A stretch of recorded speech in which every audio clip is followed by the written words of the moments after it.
आता सिंधुदुर्ग जिल्ह्याचं मतदान काही मतदार केंद्रामध्ये सुरू आहे आणि आतापर्यंत जे आलेल्या आकड्यांच्या अनुसार सरासरी सिंधुदुर्ग जिल्ह्यामध्ये जवळपास 70% असं विक्रमी मतदान झालेलं आहे। त्यामध्ये कणकवलीमध्ये जवळपास 75%, पण हे वाढेल कारण आताही मतदान सुरू आहे।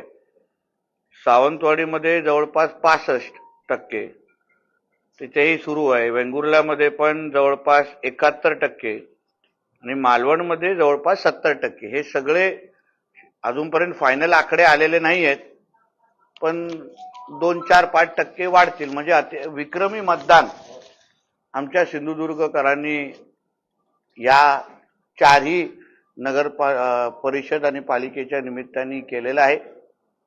मी या निमित्ताने सावंतवाडी, वेंगुर्ला, मालवण आणि कणकवली या चारही शहरांच्या मतदार बंधू भगिनींना, सगळ्या जणांना मी मनापासून त्यांचे आभार मानेन।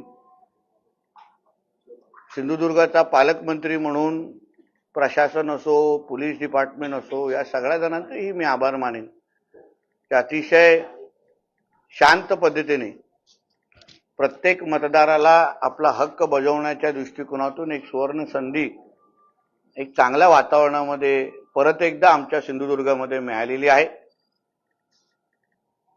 इकडे छोटे 1-2 घटना कुठे घडल्या असल्या तरी पूर्ण पद्धतीने सिंधुदुर्गाचं वातावरण हे लोकशाहीला प्रोत्साहन देणारं होतं आणि यासाठी मी मतदार बंधू भगिनींचं सगळ्या जणांचं मनापासून आभार मानेन। भारतीय जनता पक्ष ते माझे सगळेच पदाधिकारी आणि कार्यकर्त्यांना पण मी त्यांचेही आभार मानेन, शुभेच्छा देईन की अतिशय चांगली लढत त्यांनी या चारही नगर परिषदेमध्ये आणि नगरपालिकेमध्ये दिलेली आहे।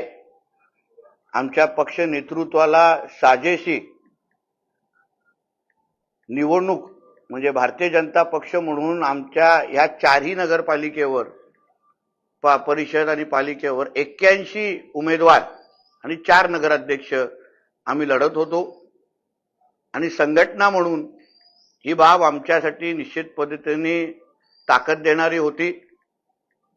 आमच्या 81 कार्यकर्त्यांना आम्ही निवडणूक लढवण्याची संधी देऊ शकलो, हे आमच्यासाठी निश्चित पद्धतीने समाधानकारक आहे। राज्याचे मुख्यमंत्री आदरणीय देवेंद्र फडणवीस साहेब आणि आमचे प्रदेश अध्यक्ष आदरणीय रवी चव्हाण साहेब आणि आमचे खासदार सन्मान्य राणे साहेब या सगळ्या नेत्यांनी जे काही सहकार्य, जो काही आशीर्वाद, जी काही ऊर्जा आम्हाला या लढाईमध्ये दिली, त्यासाठी त्यांचंही मी मनापासून धन्यवाद देईन। सिंधुदुर्ग जिल्ह्याचे जिल्हाध्यक्ष भारतीय जनता पक्षाचे आदरणीय प्रभाकर सावंतजी, त्यांच्या नेतृत्वाखाली आम्ही सगळे जणांनी या चारही नगर परिषद नगरपालिका ज्या पद्धतीने लढल्या, निश्चित पद्धतीने ह्या प्रत्येक भारतीय जनता पक्षाच्या प्रत्येक कार्यकर्त्याला ही निवडणूक अतिशय प्रेरणादायी होती, पक्ष संघटना मजबूत करणारी होती आणि येणाऱ्या 21 डिसेंबरला जेव्हा निकाल घोषित होईल, मला विश्वास आहे सब कुछ कमल या दृष्टिकोनातून निकाल लागतील आणि या चारही नगर परिषदेंवर भारतीय जनता पक्षाच्या विचाराचा नगराध्यक्ष आणि खालती सगळेचे सगळे नगरसेवक हेही भारतीय जनता पक्षाचेच निवडून येतील, असा मी ठाम विश्वास व्यक्त करतो। धन्यवाद। नितेशजी, न्यायालयाच्या आदेशामुळे उद्या होणारी मतमोजणी आता 21 तारखेला होते।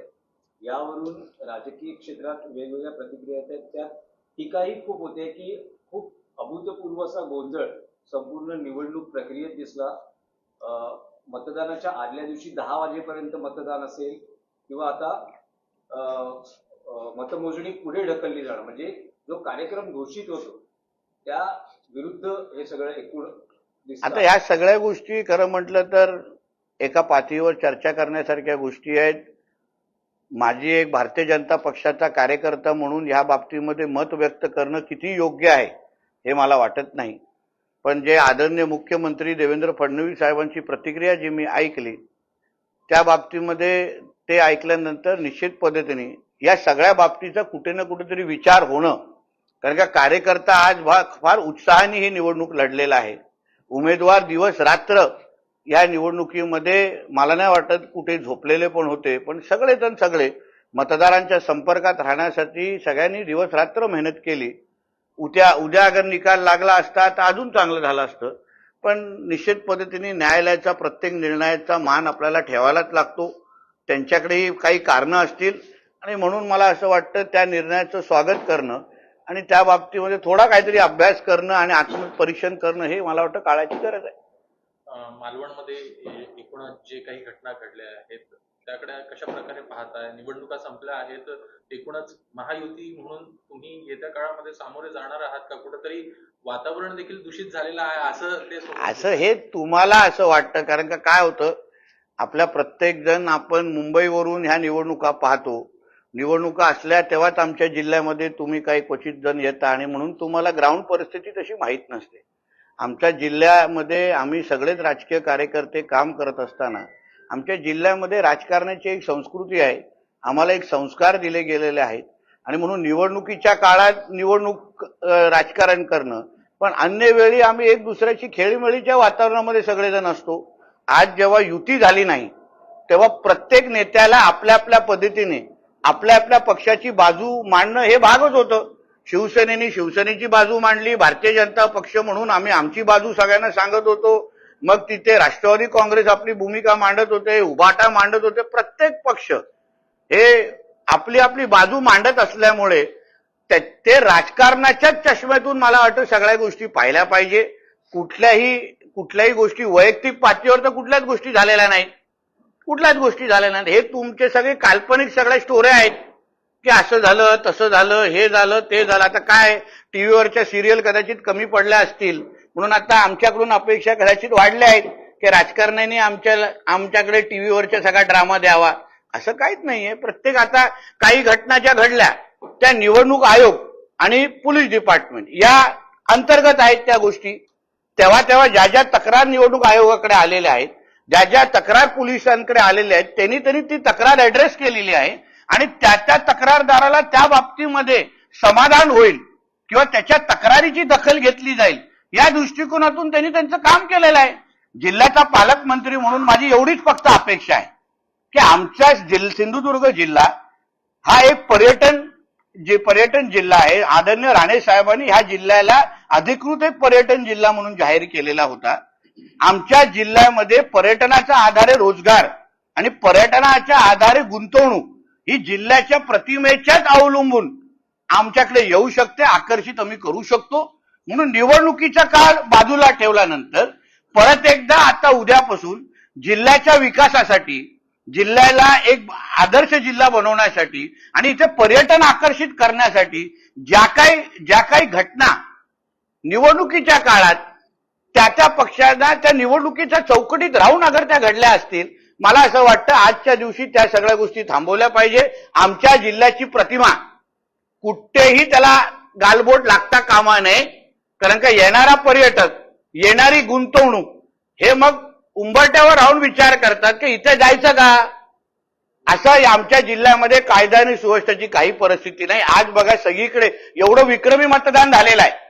70% अगर चांगलं मतदान अगर ज्या जिल्ह्यामध्ये होत असेल तर ह्या जिल्ह्यामध्ये अतिशय चांगल्या वातावरणामध्ये निवडणुका केल्या गेल्या आहेत, खेळीमेळीच्या वातावरणामध्ये केल्या गेल्या आहेत. आमच्या जिल्ह्यामध्ये साक्षरतेचं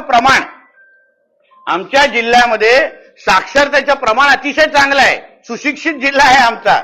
म्हणून आम्हाला कुठल्या गोष्टी गांभीर्याने घ्यावा, कुठल्या गोष्टीबद्दल आमच्या रोजगार, धंदे, नोकऱ्या, आमच्या जिल्ह्याची प्रतिमा खराब करावी ह्याची चांगली जाणीव आम्हा लोकांना आहे, चांगली जाणीव आहे. म्हणून मला असं वाटतं त्या गोष्टी आता या निवडणूक संपल्यानंतर सगळा विषय संपलेला आहे. उद्यापासून परत एकदा आमच्या जिल्ह्याला एक विकसित जिल्हा बनवण्याच्या दृष्टिकोनाचा प्रवास, दळदळी उत्पन्नामध्ये आम्हाला फार मोठी झेप घ्यायची आहे आणि त्या दृष्टिकोनातून आमचा प्रवास सुरू राहणार आहे. या सगळ्या निवडणुकीमध्ये जवळपास काही मतदारांना पर मतदार 10,000 रुपये वाटले गेले असा दावा आमदार वैभव नाईकांनी केला. नाही, त्याचा पुरावा त्यांनी द्यावा ना. मला असं वाटतं हे सगळे आरोप करणं फार सोपं आहे. कारण का आरोप केल्यानंतर टीव्हीवर आपल्या स्टोऱ्या चालतात, आपल्या बातम्या चालतात. पण अगर तुम्हाला आरोप करायचा असेल, त्याचा अगर पुरावा तुम्ही दिला, निवडणूक आयोग सारखी एवढी सक्षम संस्था आहे ना आपल्या देशात, आपला एक लोकशाही प्रधान देश आहे, पारदर्शक पद्धतीने निवडणूक घेणारा क्वचितच आपल्या शेजारच्या देशांच्या अनुसार आपला देश आहे. आणि म्हणून कोणाला अगर वाटत असेल का बाबा इथे पैसे देऊन अगर निवडणूक लढवल्या जातात, तरी निवडणूक आयोगाकडे जावं, तक्रार द्यावी, पुरावा द्यावा. अगर सत्य आढळलं त्याच्या वेळीची दखल घेतली जाईल आणि कारवाई होईल ना. संजय राऊतांनी एक व्हिडिओ पण ट्विट केलाय. हो, तर माझं एवढंच म्हणणं आहे, त्या भाग्यांमध्ये काय आहे ते पण तपासलं जावं. नुसतं ट्विट करून आरोप खरे होत आहेत का, माझं असं म्हणणं आहे. ट्विट करून आरोप खरे होत असतील तर आपण सगळेजण एक दुसऱ्याबद्दल ट्विट करत राहू ना. राजकीय आरोप ह्या निवडणुकीच्या काळात होणं भाग आहे, पण पुरावे सकट अगर आपण बोललो तो निश्चित पद्धतीने त्या आरोपाला काय अर्थ राहतो ना. म्हणजे तुम्ही एक बाजूने अगर विचार करा, लोकसभेमध्ये इथे उभाटा आणि महाविकास आघाडीवाले हरले, त्यांनी लगेच धनशक्तीचा विजय झाला. विधानसभेला हरले तर धनशक्तीचा विजय झाला. पण 2014ला जेव्हा ते जिंकले तेव्हा आम्ही धनशक्तीचं बोललो का? आम्ही तेव्हा पराजित झालो ना. लोकांनी आम्हाला नाकारलं, आमच्या चुका दाखवून दिला, आम्हाला घरी बसवलं. आम्हाला 10 वर्ष लागली परत सिंधुदुर्ग जिल्ह्याच्या लोकांचा विकास जिंकण्यासाठी. आणि म्हणून मला असं वाटतं आपण अतिशय खेळीमेळी वातावरणामध्ये स्पोर्ट्समॅनशिप त्याला म्हणतो तुम्ही जेव्हा, आणि त्याच्याही पलीकडे महत्वाचं, आपण सिंधुदुर्ग जिल्ह्याच्या मतदारांचा अपमान का करतोय? आरोप करताय तुम्ही त्यांच्या म्हणे. तुम्हाला असं म्हणायचं आहे का सगळे विकलेले आहेत, माझ्या जिल्ह्याच्या जनतेचा तुम्ही असा अपमान करणार आहात का? ते आम्ही नाही सहन करणार. आमच्या जिल्ह्याची जनता सुज्ञ आहे. आमच्या जिल्ह्याची जनता कधी त्यांनी 14ला याच उभाटा आणि याच महाविकास आघाडीवाल्यांना संधी दिली होती ना, दिली होती. तेव्हा का नाही जिल्ह्यातले मतदार चुकीचे वाटले? 2 वेळा विनायक राऊतांना निवडून दिलं का? तेव्हा वाटले नाही की हे विकले गेलेले आहेत? जेव्हा राणे साहेबांना निवडून दिलं, जेव्हा भारतीय जनता पक्षाला निवडून दिलं, तेव्हा तुम्हाला धनशक्ती आठवते? हे नैतिक दृष्टिकोनातून चुकीचं आहे ना. मला असं वाटतं तुम्ही आमच्या जिल्ह्याच्या जनतेचा अपमान कोणी करू नये, मतदारांचा अपमान कोणी करू नये, हा मताचा मी आहे. आणि तुमच्याकडे पुरावे आहेत ना, जावा निवडणूक आयोगाकडे द्या आणि मोकळे व्हा. ते तक्रारीचं स्वीकारतील आणि योग्य ती कारवाई करतील.